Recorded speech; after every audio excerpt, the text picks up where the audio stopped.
और जब गाड़ी फंस जाए तो इत्मीनान से उसका उपाय सोचना चाहिए। हम बहुत गहरे संकट में।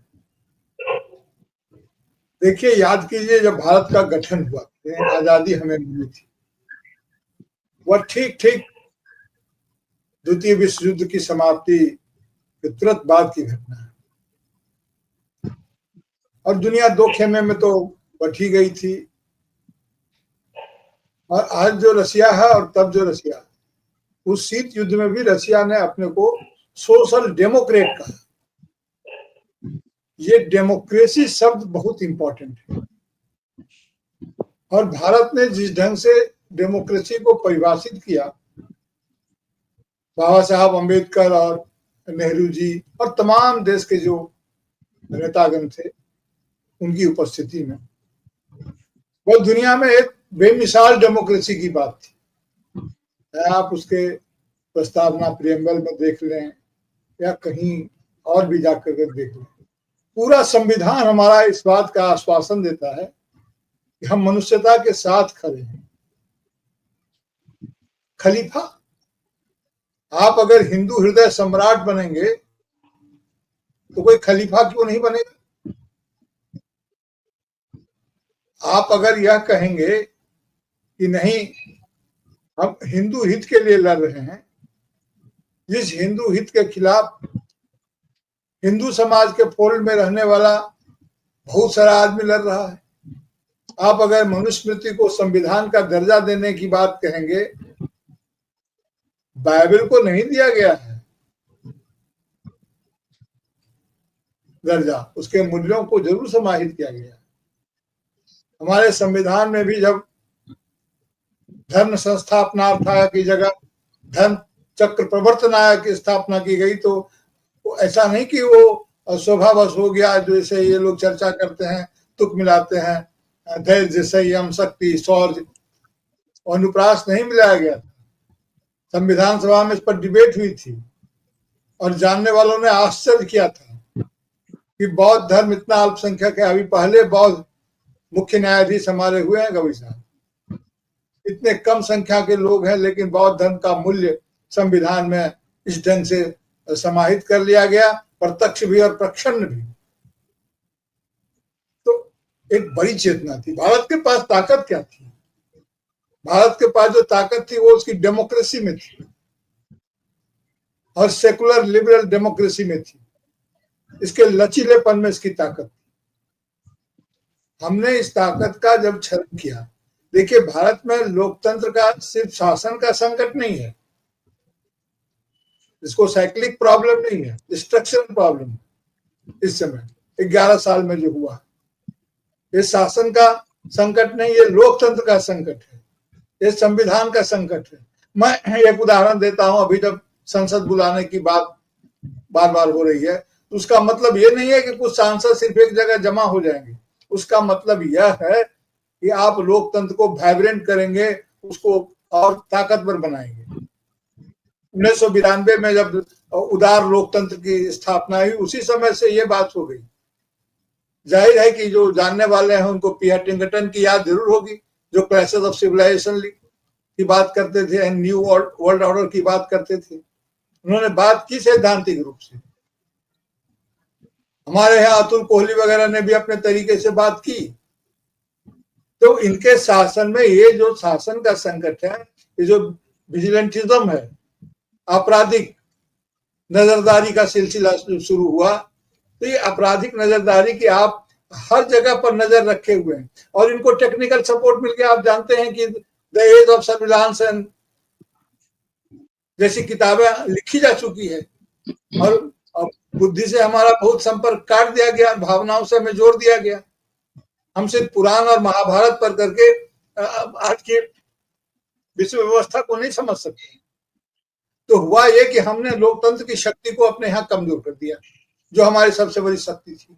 और लोकतंत्र पर एक संकट अमेरिका की तरफ से आ गया, क्योंकि अमेरिका रीगन के समय में जब एलपीजी, लिबरलाइजेशन, प्राइवेटाइजेशन, ग्लोबलाइजेशन आया था, तो वो उदारवादी लोकतंत्र की बात कर रहा था, यानी कि लोकतंत्र के नए संस्करण की बात कर रहा था, जिसमें बाजार के काम में दखल नहीं, स्टेट दखल नहीं देगा। और युद्ध जो है सो बाजार के काम में दखल देता है। इसलिए अगर ट्रंप ने ये कहा कि टेरर और ट्रेड एक साथ चल सकता है, लेकिन वार और ट्रेड एक साथ नहीं चल सकता है, लेकिन क्या फिर वार बंद हो गया? नहीं, वार मतलब फुसफुसी रूप जरूर होगा। जहां कहीं भी नागरिक अधिकार की बात होगी, जहां कहीं जनता अपनी रोजी रोटी की आवाज उठाएगी, वहां उसको वार का झुंझुना बजा दिया जाएगा, उसको बता दिया जाएगा कि राष्ट्रद्रोह में है। हमारे आसपास देखिए सर, लोकतंत्र की क्या स्थिति है। चाइना में बदल नहीं सकता है। चाइना से हम अधिक प्रिय इसलिए थे कि हमारे यहाँ लोकतंत्र था। पाकिस्तान से अधिक जोरदार दावा दुनिया में हमारे यहाँ इसलिए था कि हमारे यहाँ लोकतंत्र की धारा की प्रवाह में कोई बाधा नहीं थी। पाकिस्तान में बार बार बाधा पड़ रही थी, इसलिए दुनिया में हम अधिक लोकप्रिय थे। रशिया में जो आप अभी बात कर रहे थे पुतिन साहब की, तो उन्होंने भी अपना इंतजाम कर लिया है कि जब तक रहेंगे वही रहेंगे। चीन की तो बात आप जान ही रहे। अमेरिका की भी वही स्थिति है। मुझे ठीक से याद आ रहा है कि जब ये दूसरी बार इस बार चुन के आए, तो शायद किसी ने प्रेस ने इनसे पूछा कि ये तो आपका दूसरा टर्म है और जाहिर है कि आखिरी आपको बहुत काम करना होगा। तो उन्होंने इशारों में यह कह दिया कि मैं जानता हूं कि किस तरह से तीसरी बार राष्ट्रपति या किस प्रकार टिका जा सकता है।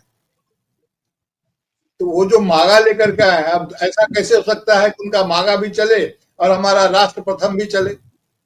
तो ये टकराव है। और अजरबैजान के साथ या तुर्की के साथ, तुर्की नाटो का कंट्री है, ये नाटो कंट्री से उससे हमारा व्यापार है और अमेरिका का सबसे घनिष्ठ सहयोगी है तुर्की। हमने ट्रेड के लिए वार को सस्पेंशन में डाल दिया और इधर हम ट्रेड के ही अगेंस्ट हो गए। तो न इधर के रहे न उधर के रहे। और चाइना का तो हम इसलिए नहीं करते हैं कि चाइना बोलता कम है, और हिंदी में एक कहावत है ना कि मारता गिनता ज्यादा है। चाइना चुपचाप काम करता है। अभी आप पहले भी मैंने एक बार चर्चा की थी, शायद आपके यहाँ या कहीं और, कि चाइना जिस ढंग से अरुणाचल प्रदेश पर, जिसको जामनान बोलता है, जिसको दक्षिण तिब्बत मानता है, हम तो तिब्बत के सवाल पर चुप हो गए। कभी तिब्बत का नाम तक नहीं आता, उसको दक्षिण तिब्बत करता है।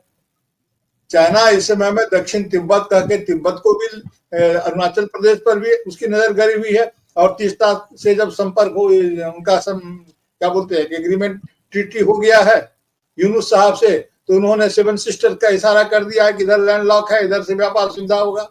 उसकी नजर वहां भी है, उसकी नजर ताइवान पर भी है।